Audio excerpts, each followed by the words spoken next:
Well, with my parents, they've always let me do basically whatever I've wanted. I've played pretty much every sport at one point in my life. And if you want your kid to play a sport, don't push them into it.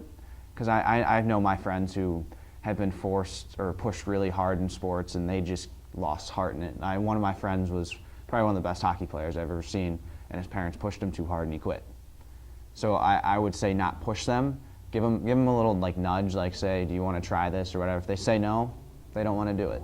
Maybe have them join a club that they like, but if it's only if they're truly interested in it. I wouldn't say push them into anything they don't really want to do. Come to as many games as you can, come to practices if you can, because just watching my dad watch me, the best part of his day was usually if he could leave work a little bit early and catch the last couple of minutes of football practice, just watching him at the games, even if I wasn't playing in the game, just watching him watch me and my brothers, it just brought a huge smile to his face. So I'd recommend to the parents that if your kid plays a sport, I would definitely recommend going to as many of his games or practices as you can. In my experience, all the parents have been extremely supportive.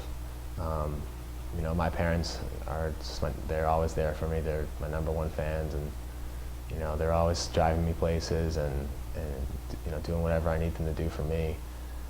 Not just, you know, as an athlete in the athletic field, but you know, they're supporting me in the classroom as well. And I think that's really important at home to have that support.